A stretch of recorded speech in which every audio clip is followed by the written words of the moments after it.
I had finally got COVID. I woke up 2 Thursdays ago, and I was like, oh, my throat's a little scratchy. Might be getting a sore throat here, you know. And as soon as I got to work, I bought some Dayquil, and I was pounding that. And as the day's going on, I'm like, yeah, this is feeling like a full-fledged sore throat kind of a deal here. And then I got home from work, and Callie's like, yeah, you should probably take the tests. And I was like, yeah, all right. And it just popped immediately. It's like, fuck. She basically moved all of my stuff up to the bedroom, and she moved everything she needed downstairs. And come Friday, man, I was just destroyed. She never got sick. She did not. That's impressive. Do you still do that thing where when you say goodnight to each other, you spit in each other's eyes? Mm-hmm. Okay. Lick butts. Yeah. You know, swab it up. So I lived upstairs, for 8 or 9 days. That's so crazy, dude. It's crazy, man. She'd bring, like, a tray of food up to the top of the stairs, and I'd eat it, you know, and then I'd put my garbage on the tray. And that's fucking wild. Isn't it? It's like old-timey plague shit. Yeah, it was nuts, man. Well, I'm Jason. And I'm Jules. And we doing filmographies. Welcome to the first movie of the 30 Days of Pitt. Oh, shit. We're doing a pit stop. Oh, shit, yeah, I like that. Yeah. So based on IMDb and the filming schedule, Hunk from 1987 is supposed to be Brad Pitt's first appearance in feature films. I missed it, which I guess is in the synopses. Man, I was getting really stressed out watching this movie. I was like, fuck, he could be anywhere. He could be anywhere. This whole fucking movie's on the beach. God damn it. I have to just keep scanning the background. And every time I would start paying attention to the main characters, I'd be like, snap out of it. Somebody walked by. It could have been him. It's funny, yeah, because as soon as he went down to the beach for the first time, I was like, this is going to be it. Yeah. And something caught my attention, but not during that scene. And I was like, oh shit, was he with that guy standing with the surfboard? I also said, is he the guy caressing the surfboard? Because for some reason in my mind, I'm thinking, okay, he's 24. He's going to look like what he does in Sleepers. What? I'm just thinking. Yeah. You know, and no, I mean, he looks like a child. Does he? I mean, he just looks like young Brad Pitt. He looks like 16 or 17-year-old Brad Pitt to me. So when I'm watching that scene, I'm actually paying attention to the background, but they intermittently cut to where he's supposed to be. And when they're over Bradley's shoulder, you can kind of see his shorts. But when they're showing the other guy, he's not there yet. So it seems like he's kind of going back and forth between the different takes. And so I just at that point was like done scanning the background, and I had moved my attention elsewhere. And then I was like, oh man, he's probably the surfboard dude. And I'm getting there, and I'm like, this feels like where Jason probably is way past. And then you messaged me, and you're like, you idiot.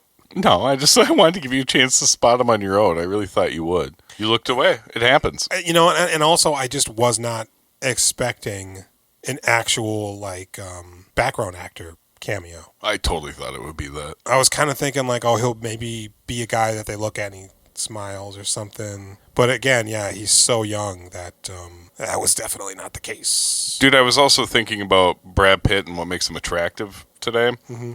And I think it's the lips, the smile, and the eyes. It's the eyes all the way, I think. Because, boy, he can smile with his eyeballs. But he can also do that wounded thing. He emotes really well through those eyes. He can do sad really good. He can look hilarious. You know, you think about him in Snatch. Fuck me. Just look at the size of it. How big are you? Or the Ocean films. Munitions. Phil Turrentine. Dead. No shit. On the job? Skin cancer. You sent flowers? Dated his wife for a while. A lot of that, he doesn't even have a lot of dialogue. He's just reacting to Clooney with his eyeballs, you know, and he can look sexy with him too. Like a river runs through it. We'll get to that. Not too, 12 or something? I don't know. It's a little ways down there. Yeah. This is going to be a wild adventure. I'm fucking excited. Probably 10 years down the road from here. No, probably like 93, 94. I think it might be... Before that? Yeah, because Thelma and Louise is 91. 4 years after this fucking thing. And that's when he pops for everybody. I think he gets on the radar. I agree. I think Thelma and Louise is the pop that makes him famous. Yep. And then he's got some bad movies that come out because he already filmed them, I think. Well, because he's the stoner on the couch of Michael Rappaport's... True Romance. Exactly. Yeah. Hi. How you doing? Pretty good. You Dick? No. Dick Ritchie? No, he's not here right now. You live here? Yes, I do.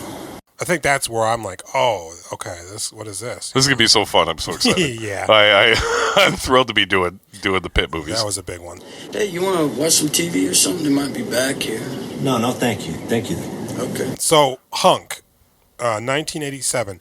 Now, I didn't look into this movie before I went into it, so I'm thinking there is going to be at least 5 or 6 different sets of tits in this movie. You get 0, buddy. Then I started to watch it, and it became immediately evident that this movie is geared towards 13-year-olds. Is that what you think is happening here? Yeah. It's PG, for one. Do you know I saw this movie when I was about 6 and thought it was awesome? Okay. I thought this movie was fucking great. I don't think I've seen it. I was trying to process. Why would you? Why would anybody have seen this? I mean, it's one of those things, like if you were growing up at that time, in the 90s, this type of shit would start to be recycled on USA or even Comedy Central. They did a lot of like weird, dumb shit. So it's possible that it would have popped up, but I don't know. Dude, I think I very much specifically picked this out at Mr. Movies or 8th Street Video because the cover had like the hot lady, the hunky guy, and like devil horns, right? Yeah. Devil tail. Well, and Mr. D is on there too. And that's what sold me on it on Hunk, VHS. I think, does. Okay. Maybe a pitchfork is behind him or something weird. Oh, man, I had some weird feelings watching this. I didn't really remember it, but there was a few moments where I was like, yeah, I think I was pretty into this. Apparently, there were 3 different taglines throughout the course of this movie's production. I bet they're so good. The first one, which kind of seems to be the main one, he made a devil of a deal. Now there's hell to pay. That's pretty good, actually. Works. I like that. Then there's Bradley Brinkman made a devil of a deal. Now he's America's hottest piece of beachfront property. That's kind of good, too. It's a little clunky. It's weird. And then this one, Jesus. Down through history, the devil has appeared in many different forms, tempting men with fantasies beyond their wildest dreams. But the damnedest thing he ever did was change an ordinary Bradley Brinkman into a handsome, heroic, incredible hunk. It's like, Jesus Christ. Yeah, I don't like that. That was stupid. That one, I think, appears on some of the posters. I could do with a hunk poster in my I house. don't think you need to mention Bradley Brinkman's name. Here, let's do the hunk synopses. Yeah, let's do it. Daydreaming nerd Bradley Brinkman, Steve Levitt, almost gets fired from his job at a software company. His pewter suddenly springs to life and writes a program about how to be a yuppie, although it just seems like a book. His boss, Constantine Constantinopolis, Avery Schreiber, gives him a bonus in the summer off to code or write or whatever they do a follow-up Meg hit program or book or whatever the hell. Bradley rents a shithole house on an equally shitholey beach that everyone is pretending is the French Riviera, where he tries to befriend a bunch of fuckos and ends up selling his soul to a black witch named O'Brien, Deborah Shelton, in order to become the beefcake of both Bradley's and O'Brien's dreams. The aptly named Hunk Golden, John Allen Nelson. Now armed with a smoking hot bod, a kung fu grip, a killer Maserati, and a ton of money, will Hunk forsake it all to return to being the dingus Bradley after Labor Day? Or will he remain a chiseled Adonis, bang on O'Brien for all of eternity, and also be a kick-ass death dealer for the devil himself, Dr. D, James Coco? Jules knows which one I would choose, and it wouldn't be Bradley fucking Brinkman. Oh, and did you see Brad Pitt? Jules didn't. Are you saying that I would choose to be Hunk? For some reason, it was supposed to say Jules knows which one he'd choose. Yeah. I wrote it first, and then I retooled it, and then I forgot to change it. You'd be Hunk? You'd sacrifice all of humanity to be Hunk? You're not sacrificing all of humanity. No? I mean, you're just, being a horseman or whatever. That's bad, though. Some Kinda knock at the seems- cabin shit. Kind of seems like, I don't know, you get to be bad guys throughout all time, do bad stuff. I or mean, not. It would 'cause be nice to be O'Brien doesn't do dick. O'Brien She hasn't delivered him a soul.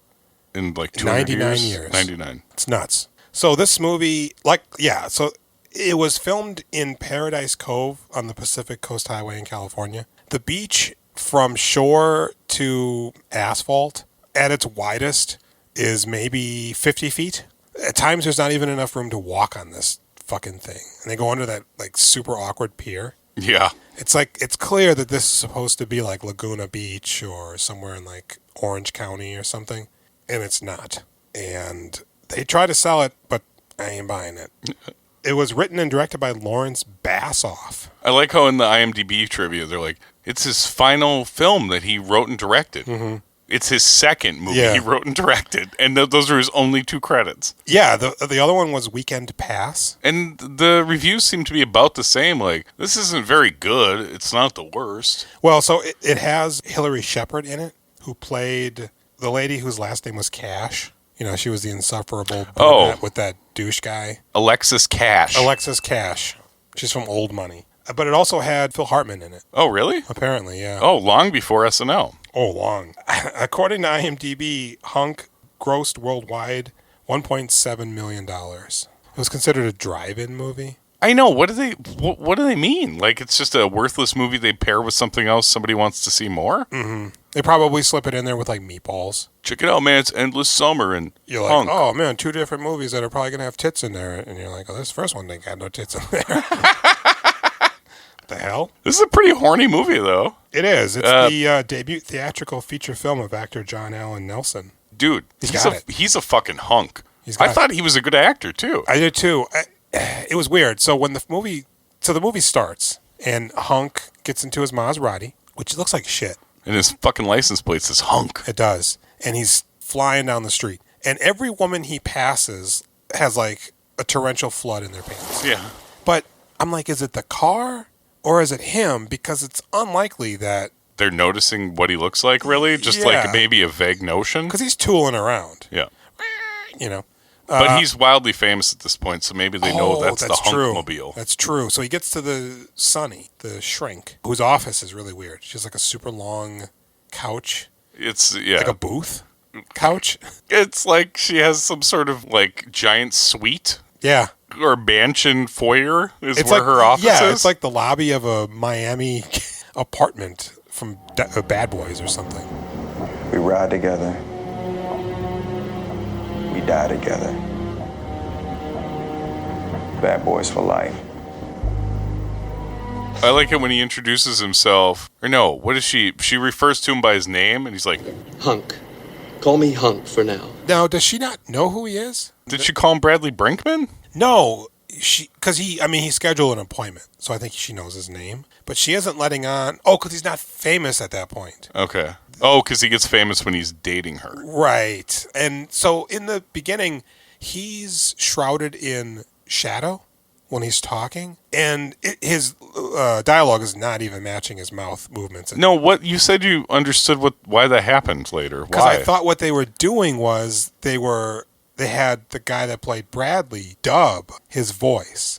Like everything's Hunk except Bradley's still his voice. Because then we see him at once he's Hunk from the back. And the God, that voice fucking back, dude. Oh, and dude. He's shredded. He's a fucking Adonis. And I wonder if Brad saw him and was like, that'll be me one day. But because we see him from the back, it's ADR'd again. So I'm like, oh, now it makes sense. But then when we see him talking, he's just talking. Yeah. So I'm like, oh no, I guess that's not what they're doing. This is very bizarre. So, he's like, I'm Bradley inside of me, and I need you to listen to my story and help me, because after Labor Day, I have to choose. I mean, it doesn't seem like there's really a big deal. It's like choose one way or the other. It's not like the date isn't going to pass by and you're going to accidentally be stuck Hunk. Well, normally it's like if you do a deal with the devil, you're screwed from either way you cut it. You don't get a trial period. No. You want to be Bradley again? Fine, but now you're paralyzed forever. Can I do 3 months as a Hunk? That Right? sounds fucking great. I'm all for it, man. I mean, is it possible for me to then withdraw a lump sum of money from Hunk's account and stash it and then become Bradley? And I think the devil would take all that money. I thought about that. I think that if you set up homes for orphans, if you did a bunch of really good deeds, I think all that shit would come crashing down the second you reverted back to Bradley Brinkman. Maybe, but it really seems loosey-goosey. Yeah. Like the devil's not that bad. And then so she's like, well, I think you're nuts, but I'll take you on as a client or whatever. She's a terrible actor, by the way, in this whole sequence. All right, I'll hear your story. In this whole movie. I couldn't remember the rest of the movie, but very specifically the beginning, I was like, fucking Hunk is bringing it. Yeah. Hunk is believable and charming and good, and boy, so handsome. And she just sucks. Everything she says sounds like she's reading off a cue card. Because it's her at the very end, right? As the princess. And also, she's like 19 or 20 in this. She's super young. Because they didn't credit her as being anybody but Sunny. Okay. Normally in a movie, it'd be like Sunny / Princess. She's whatever only in her name 50s is. right now. She looks good. So we then get a flashback. Well, take me back to the beginning, right? And we see Bradley Brinkman in full Seth Meyer mode. This guy apparently hasn't done really much of anything. No, he had a little run. He doesn't even have an image on IMDb. But he came back and did some low budget like web thing or something. He's got like a 1 or 2 credits from 2020. Well, and then they're gonna, when they do the reboot for Hunk, Yeah. he'll probably be Dr. D? Constantopoulos. Oh. So he works at some sort of a company with like a really big, almost like analog computer on the wall. They used to be big, bro. It's like when you watch like off-track betting and shit, and those tiles are just flipping. That's what it feels like. Yeah. And he's a daydreamer, and Constantopoulos is like, Daydreams? I'm paying you to write for me daydreams? Hi, Mr. Constantopoulos. I just drifted off. Yes, way off, Brinkman. Way off. Way off. You program proposals so bad, the K9000 shut down with DI again. Digital indigestion? Look at this. Camels are us. The Bedouin program. Conversational Icelandic. Who are you going to sell it to? Penguins on tour? Iceland's not the cold place. That's Greenland. right. They did Fucking that to screw with people. Idiot. Plus, I don't think penguins exist anywhere outside of the Antarctic Right. And and Africa. you can't teach them human language either. It's not going to work. Yeah. They have the beaks. They can't do vowels. So, I mean, like, a majority of America does not have a computer in their home. So what are they creating? Is it just they're using a computer to write a manuscript? Because we read the manuscript. Maybe word processors? And they're making Are those books? like computers? Or are they making floppy disks that... But it's such a... I don't know. It's very bizarre. So he's like, dude, get your shit together or I'm going to fire you. I know your girlfriend left you or whatever. I liked Constantopoulos. Yeah, he's all right. He's a nice touch. One of those dudes who, like, they plucked out, put him in there, and they're like, go a little nuts. This movie is weirdly better than it has to be quite a few times. Yeah. Where it's like, what? You guys did, like, personal touches and you've got a point of view on your comedy. It's strange. Yeah, the story's garbage and there's awful moments in it. But it follows a coherent timeline. It's stupid. It's very stupid at times, but and everybody comes over to listen to Constantopoulos rip into him. Yeah, like they all hate him. Yeah, like Karen from the break room is just like, That fucking nerd is always daydreaming. he's a daydreaming racist. And so, Is he? What? And so all of a sudden, an eagle appears on his monitor and starts churning out how to be a yuppie or something. And it's gold. It's gold, Jerry. Doesn't he fall asleep at the computer and then he wakes up in the morning and they're like, oh my God. And then it. I don't know if that happens, but he definitely is unaware, and then he's aware that this thing is taking over. And then he says he's up all night. He doesn't even know what a yuppie is. He's up all night reading the dot matrix print off. And so he gives it to Constantopoulos, and he's like, my God, boy, Eureka! And then they cut to him getting his residual check, right? Yeah, or a bonus, basically a buyout. Here's $2,000. I'm gonna make $20 million on this thing. Yeah, what the fuck? And What he's if it like- is a small amount? It seems like they gave him a decent amount of money I guess. Well, but he says he blows it all when he gets the house. on that shitty rental. I think so. And then, well, he has enough money to have a pretty baller party, so I don't know. But Yeah. so he's like, and take off for the summer and write the next good thing and then come back or whatever. Oh, God, I should have written down the fucking name of the town. Sea spray? Sea Spray. Is that? I think that's just the name of the beach. It's a beach town. We're led to believe that all of these people have wealthy property, like somewhere right around, even though we never see it. They're such pricks. Yeah. It's literally like in California, you can just be on like the highway, the coastal highway, and then just like cut off and down. And then there's just like a road that leads to like a parking lot. And then there's just like a beach. that's not typically manned or attended. It's just like city, state, park or whatever.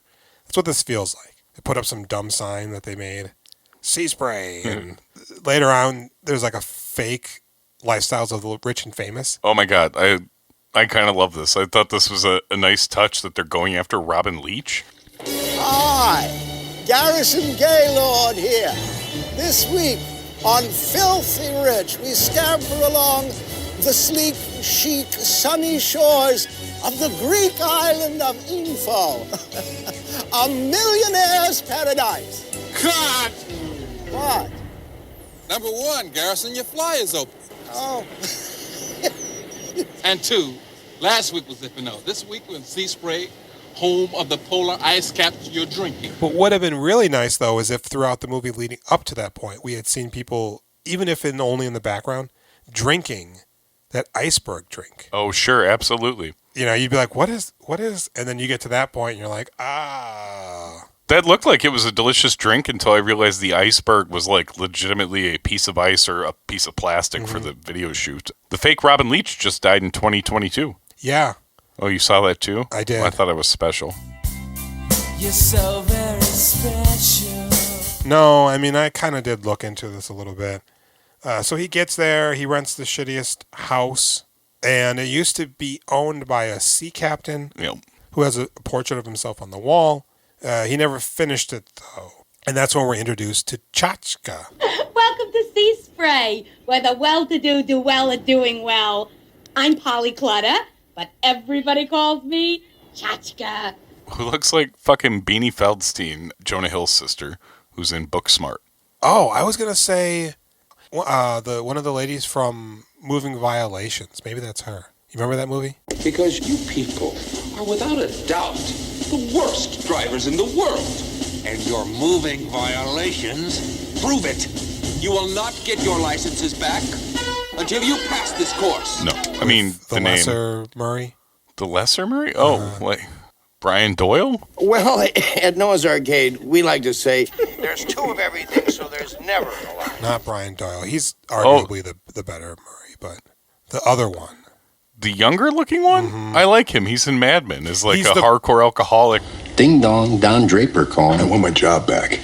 How the hell do you think that's going to happen when you're at the bottom of a bottle? Ad man. He's Bill Murray's brother in Scrooged. He Okay. gets him the towel.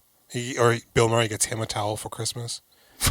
What a good present. But there's a slightly chunkier lady in there that is kind of a little wacky. And this is who reminded me of her. But this person in particular, her name is Cynthia Seghetti.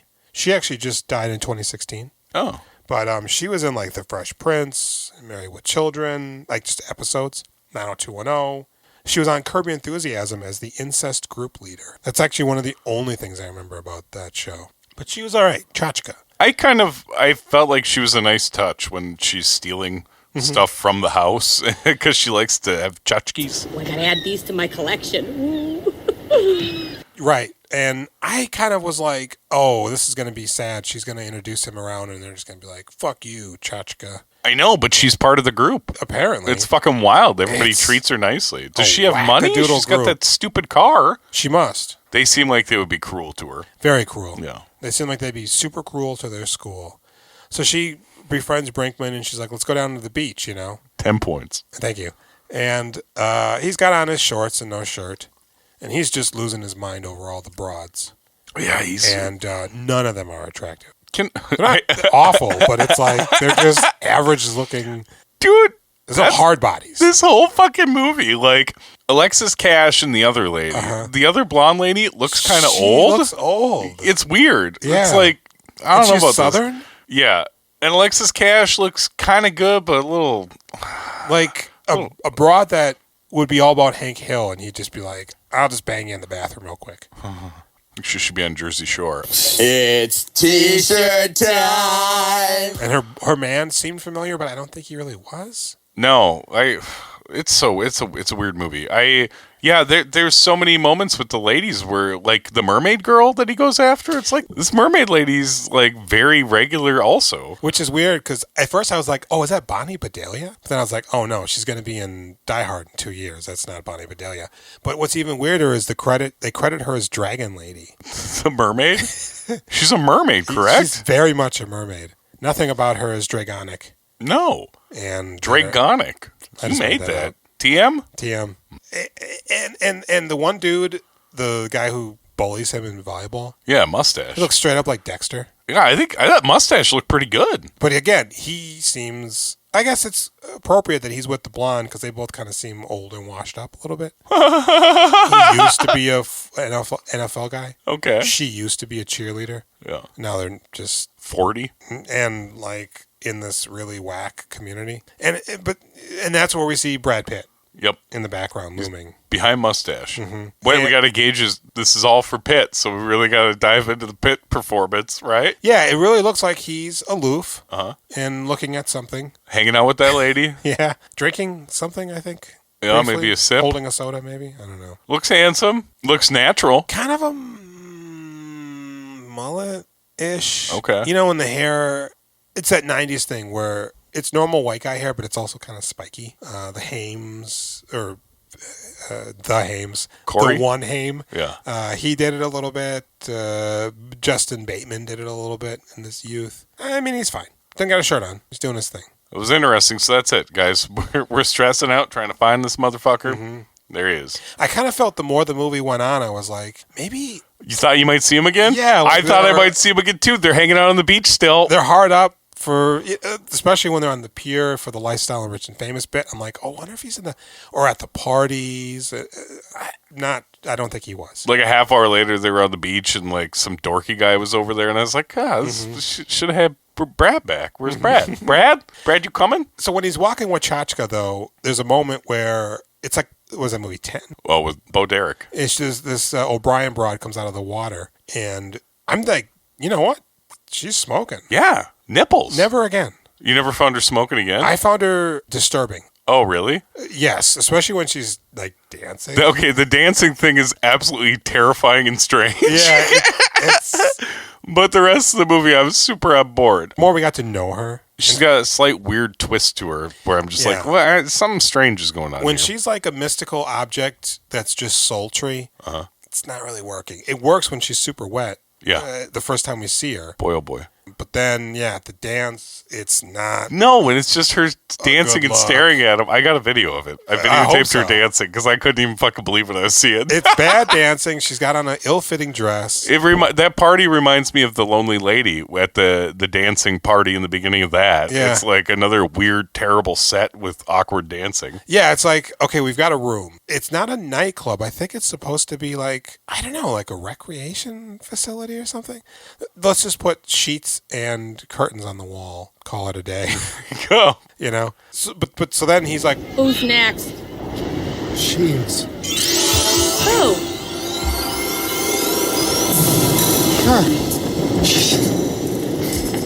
Not real. Where is she? Right there.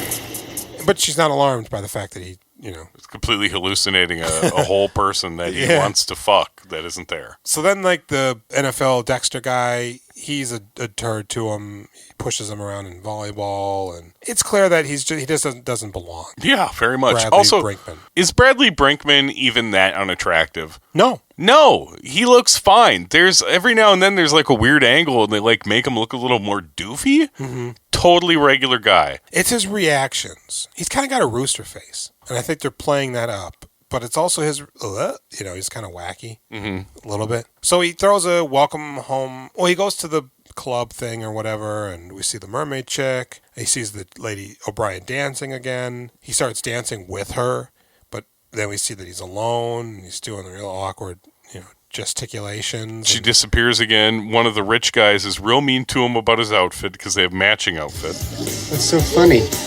We're exactly identical. Oh, fat chance. Midnight Express for men. Made in Turkey. Poly cotton blend. And Bradley Brinkman has paper invitations, like in his belt loop, to hand out to people to invite them to his housewarming party. Yeah, and nobody wants to go. It's like something out of, I don't know, Revenge of the Nerds or something where the rich guys are super stuffy and yeah, they're meh, not or whatever. And so he has this party, and of course nobody shows up. Or he calls Chachka. She calls him. And he pretends like he's having a great party. He actually looks at the phone the exact second that it rings. So somebody in the Foley really fucked. They should have had it ring a couple of 1 or 2 seconds prior. But he does a really good job masking the fact that doesn't have a party going. Chachka, baby, how are you? Fantastic turnout, yeah. And Chachka's like, well, I'll come by tomorrow and get some leftovers. Well, if we have some. And all of a sudden O'Brien appears.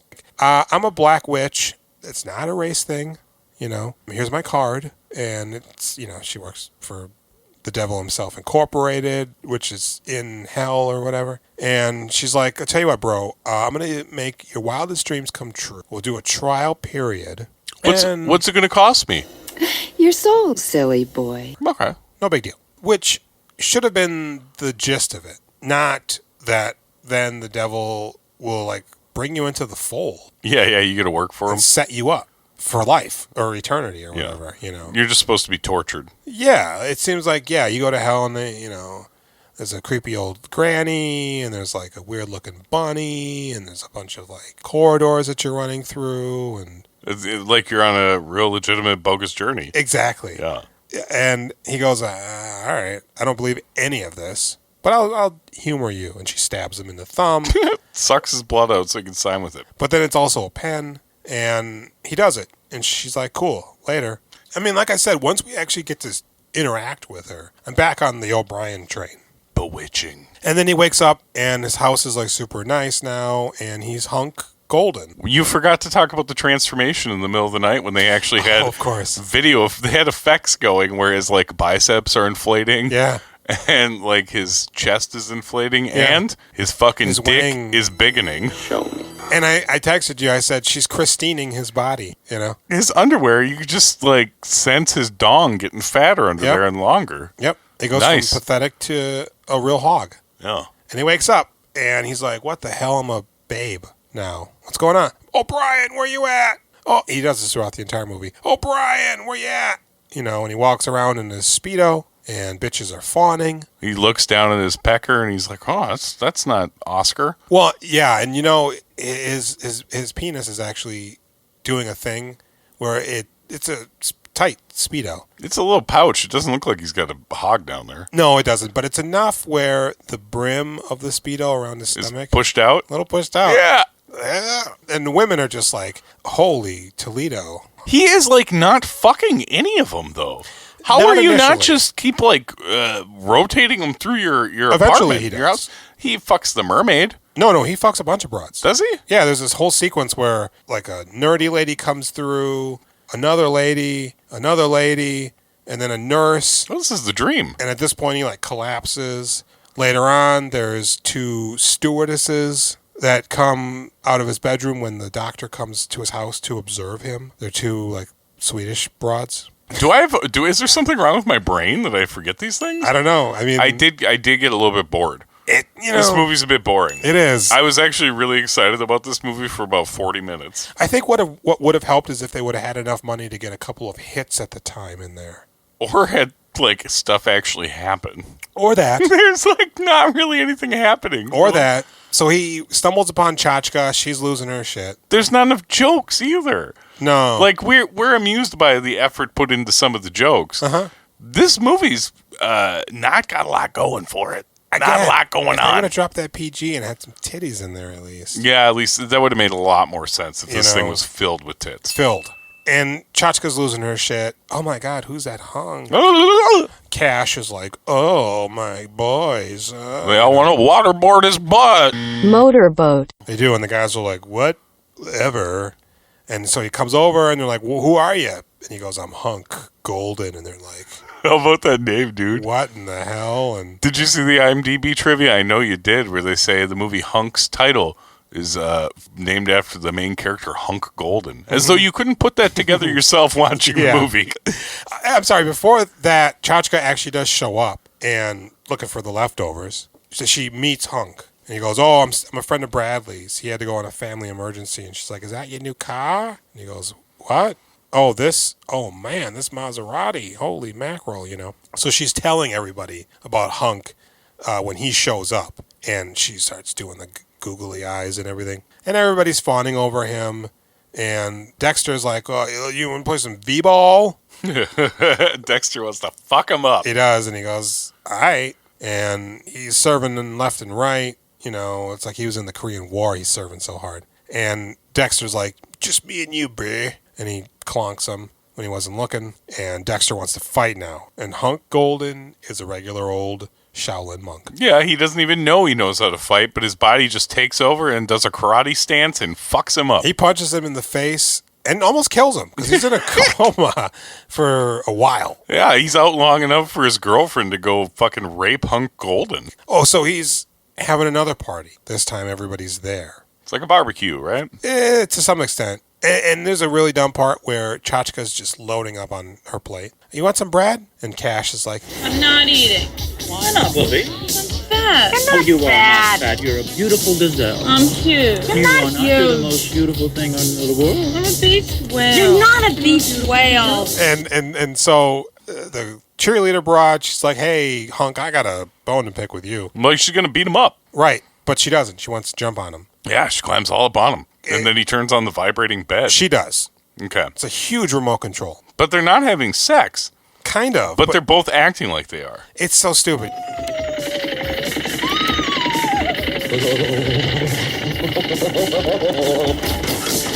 Do you think they don't know how to do it? I think they couldn't do anything because this is a PG movie. Oh, boy.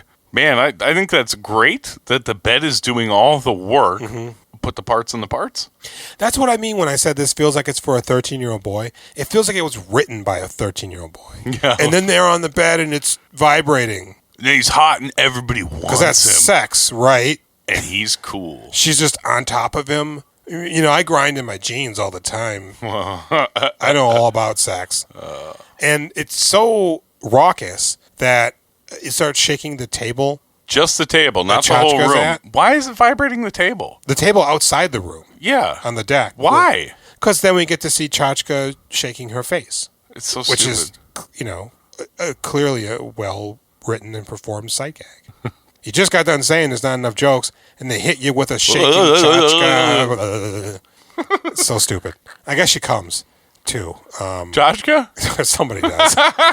So then, I think maybe there's a little bit more O'Brien shit. We see Dr. D. Dr. D rolls up on him after he had sex with the mermaid, maybe? He's in bed with somebody, and O'Brien rolls up on him, and the devil comes in dressed like Attila the Hun. Yeah, and he's got the concubine with him. She's Greek. A little Roman slave girl I rescued. And he starts laying out his shtick, like, I go through time and I'm super evil. I think he exists in all times at once. I don't think he's traveling this. I don't know, but then why is he dressed up like that? Well, no, because he goes next week. I'll be in Pompeii or whatever, and the Nuremberg trials. And regarding Dr. D, yeah, it seems like does D stand for Dick? I don't know.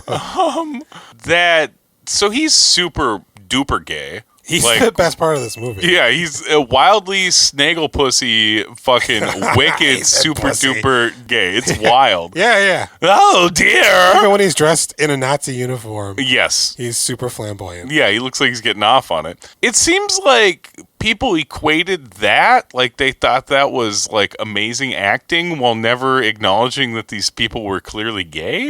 Is that like a whole thing? There's like 50 years where everybody's like, oh, he's a really good actor. Maybe. That guy's he's got a deep performance. He's like maniacal or something. I don't even know. He's always around young guys. He's so must rich. Be a good mentor. He has so many roommates. Mm-hmm. Hunks. It's so wild. He's hilariously over the top. It's great. It's really good. Yeah, and so he dies before the movie even comes out. He does. Mere days. The other things you might have recognized him from is Murder by Death. I feel like that's one that was on TV a lot. That's how he died. Oh, Murder by Death. Yeah. No, he had a heart attack like 4 or 5 years after pushing his cookbook on TV shows. Like he was it a cookbook, a lifestyle book, a diet book? It was a diet book. It was about being yuppies or something? No, there's a diet book, and then he dies of a heart attack. Okay. So Hunk's like, I am not about that. But you have until, this is what they introduce, you have until Labor Day. And Hunk's like, I don't know about that. I don't like that shit one bit, you know? And so he's banging some broads. He's got to go see the psychologist. Seeing the psychologist. She's not believing him, but she's curious. So she's like, I'll stop by. And that's when we see the twin Polish stewardesses or whatever, Swedish maybe. And she wants to see him in his natural habitat. I just don't understand what her deal is. The psychologist? Yeah, like what are you gleaming from? Much like computers, I feel like they didn't know what psychologists did. Yeah. And so they're just writing them strange, and you're like, well, that's not right. You can't do that. You can't date your patient. What are you doing? So that's when Constantopoulos calls him. Bradley. And he does Bradley Brinkman's voice. Thanks for the baklava. Everything was fantastic. That's my Bradley. Yeah, he can conjure Brinkman's voice back. It's terribly dubbed. Yeah. Terribly dubbed. And this is where we're reminded, you actually have to produce some sort of a thing again for him. And he buys some time for himself. And we see the guy, Constantopoulos, doing a little busy work. It's fun. I forgot to mention one thing that O'Brien says right when we first meet her, when she starts talking to him at his house. Mm-hmm. She says, Aroused? Your curiosity, I mean. There's the biggest fucking gap. It's like a minute and a half before she finishes her sentence. Right, because also he isn't aroused. No. Or acting like amorous in any way. But she's hot as fuck. She is. If I was in Weird Science, I would have made her instead of Kelly LeBrock. I would have made them both. And aroused? Like Siamese twins? I was as a 6-year-old. She was working on me. Yeah. That's fucked up. It's probably pretty gross for people to hear that. Well, I mean, that's when it happens, man. Yeah. I mean, I wasn't rocking bones, but you can't I was like, in a PG-13 movie directed towards young men and not expect them to fill a couple socks for you. PG. Uh-huh. Not even 13. Pretty gorgeous. Oh, shit. Damn, dude. Pussies galore. Oh. I ruined it. Yeah. So he's having a real dilemma, I guess. We learn that, so him and Sonny are, hot for each other. They're at the pier. The weird moment with the fake Robin Leach. Is his name like Gavin Gaylord or something like that? That's the actor's name. No, they call him that. The fake act. That's fake the Robin Leach. character's name. Yes. The actor is Robert Morris. It's Garrison Gaylord. Garrison Gaylord. The director is J. Saunders. Not to be confused with Jay Saunders. And so they're trying to do a promo. He's an idiot or drunk. I think he's drunk. And because I think Robin Leach was drunk a lot. Yeah. Is Robin Leach dead? I hope so. Oh, shit. He did a lot of damage. And so he goes to his car to go to his trailer. It's not even his car. I think he just steals a Jeep. No, There's the keys in it. It is, but he's like, where's my driver? He's never, I'll just do it myself. Oh, I thought it was just a random Jeep that he stole because he was too drunk. No, I think if his dialogue is to be believed, it's the car that he's being chauffeured around in. So he gets in, and he doesn't know anything about cars except how to accelerate and go in reverse. Yeah, dude. He's going in reverse for so long. He never takes his foot off the pedal. 150 feet, and Hunk and her are walking, and he, get out of the way! And the director's like, oh, shit, I'm going to film this, and Hunk just turns around and he stops the Jeep cold. Some real Superman shit. Apparently he is Superman. He's strong enough to stop a Jeep. It's probably only going 25, 30. That's the most amazing thing I've ever seen. But he's able to stop it dead without damaging the car itself. No. And Gavin Gaylord says it's the most amazing thing he's ever seen, the most impressive thing he's ever seen. I imagine he was not looking behind him. To be fair, he was looking at his dick. Oh, yeah, okay. Oh, my God. Is that the real Hunk? Is that the Swanson meat wagon? I don't know. And so based off of the video goes viral, and he becomes a national sensation. It's so crazy how he's just like the toast of the town. He's getting calls from like congressmen who want to put his picture on the flag. Yeah, yes, Senator. No, I've already been asked to be put on the state flag of Hawaii, but... Ladies are grappling hooking up the side of his house to get his autograph, and then he cuts them so they plummet to their death. People are always dropping in. Yep. And he goes, God damn it, Sonny. All this attention. It's pulling me apart. And she goes, well, it'll pass. And they're leaving, and there's a bunch of people outside, and they're like, Hunk, Hunk, Hunk, Hunk. We want to see you and held signs. Fucked. And he's like, you want golden? I'll give you golden. And he grabs a hose, and he starts spraying on them. Stay the hell away from here! And then he goes, Take that, fat boy! Uh-huh. Really? But he ruins them. Yeah. In everybody's eyes. And he has a terribly retrofitted action figure of Hunk that he throws on the ground. Because Hunk's popularized wearing suit coats without sleeves, which is later repopularized by Corey Feldman in a National Lampoon movie that's also set on the beach. Last Resort? Yes. He wears a suit, but without the sleeves and you see the that? shorts. Did you watch this? Multiple You bought times. this? Did you buy that on VHS? Currently, no, but I did watch it a lot back in the day. It's so bad. What do you mean you saw it a lot? It's kind of a softcore. It's the worst thing it's one of the worst There's musical movies numbers, surfer rock galore. It's garbage, but I liked Corey. I have seen the two worst movies I've ever seen are National Lampoon's Last Resort and that AIDS Jabber movie. And that AIDS Jabber movie is way lower budget and just awful. Last Resort is one of the most boring movies that just made me want to fucking die when I was watching it, and I think I was 10 years old. It was the Coreys, man, and I was about them. Oh my God. At that point, you're like, what is going on here? How did the Coreys make such a horrible movie? I said, this is the life I want to emulate. Yes, cocaine and heroin, and you get $10 to be in this movie. A hotel, maybe? Fuck that movie. I hate it. But we should watch it. So Hunk's, known to be about town with his arms showing. And it doesn't seem to affect him, though, negatively, even though he really hurt that guy.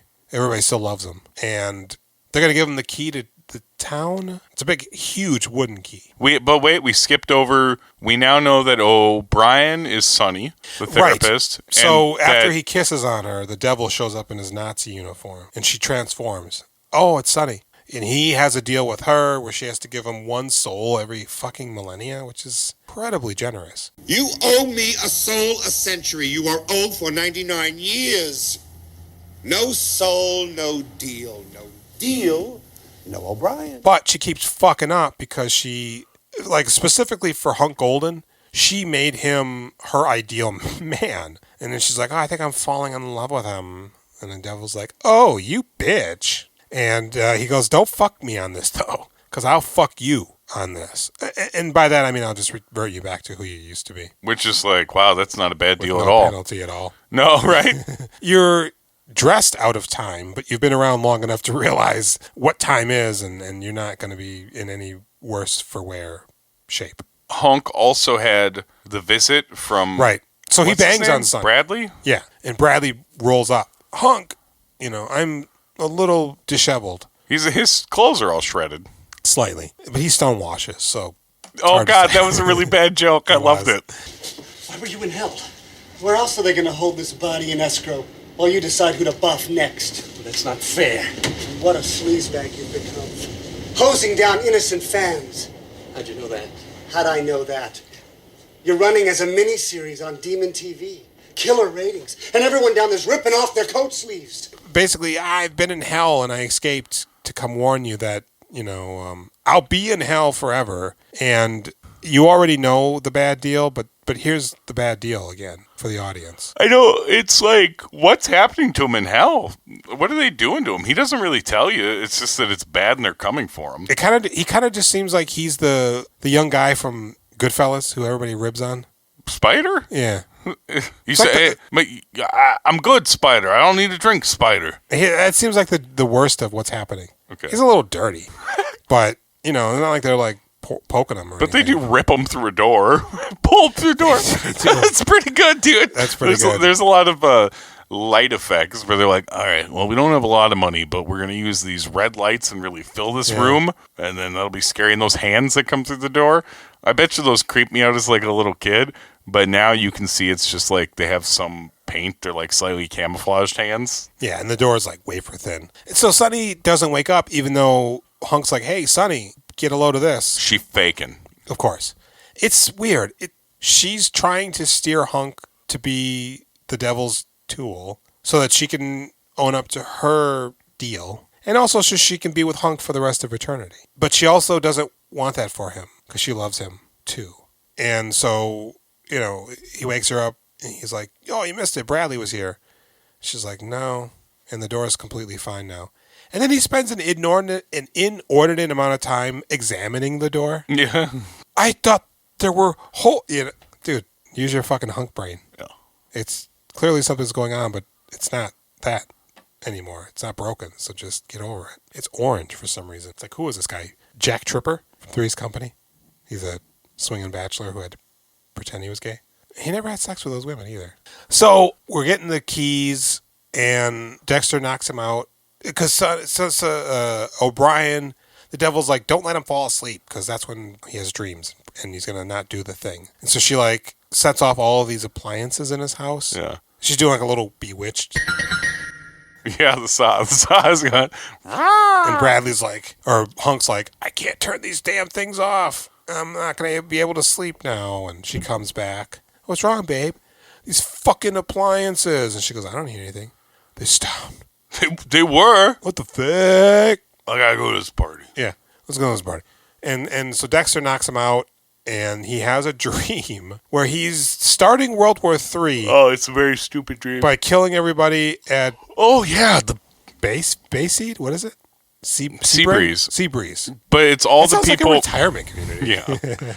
Everybody's dead. Sea spray. Sea spray. But it's just sea spray. Run. They're not spread out on the beach bleeding and dead. They're frozen in time with black marks and cut clothes. They're posed. Like a Dexter's volleyballing. A Looney Tune was holding a bomb and it exploded and put the soot on them. Yeah, that's what they all look like. And Hunk's got a M527 machine gun or whatever idiots do. And the devil's like, oh my boy, we are starting World War III now, motherfucker. And then there's Bradley Brinkman. Yeah, don't do it! And he's about to shoot him. I guess he does shoot him. Blasts his ass. Hunk wakes up. Oh, where am I? Hunk, are you all right? You kind of look like a bitch. For a second there, you got hit with a dumb key in your... Oh my God, Sonny, let's go meet... What time is it? Dr. D. 10 to 12. Mm-hmm. We gotta go! Apparently he was knocked out for an hour and 50 minutes because it was only a little bit after 10 when he asked her before he got the key. It was real heavy styrofoam key. Uh-huh. And then the bougie guy, he's like, oh, my investments.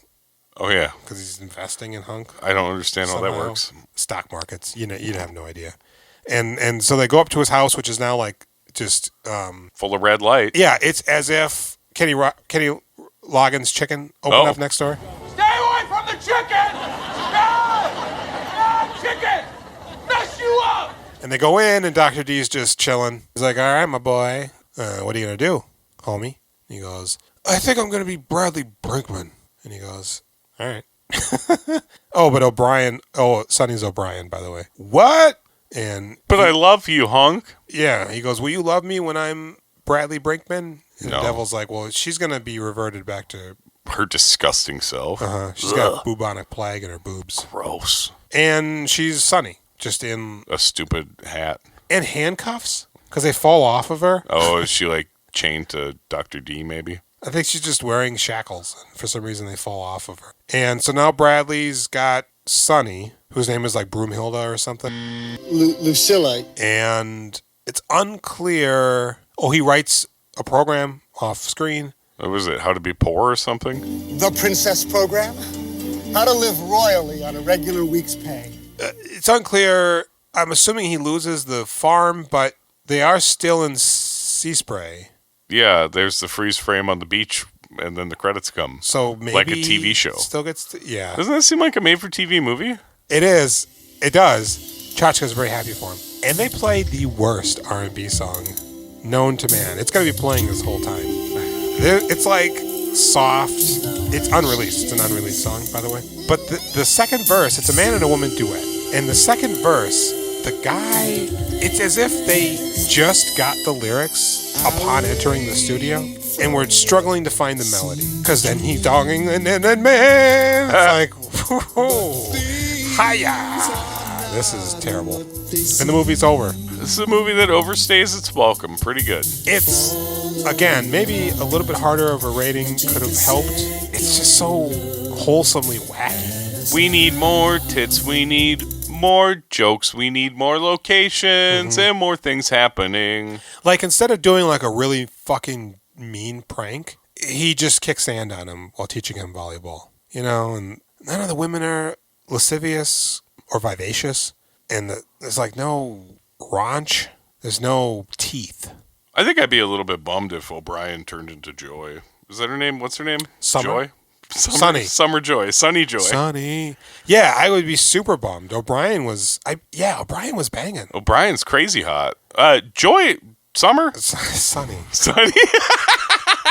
Sunny's real cute too. She's fine, but you know? But I mean, we got one that is like a horny devil monster. You know, like you're like, I will give you my soul. You're that hot. Let's do this. Let me burn. Sit on my face.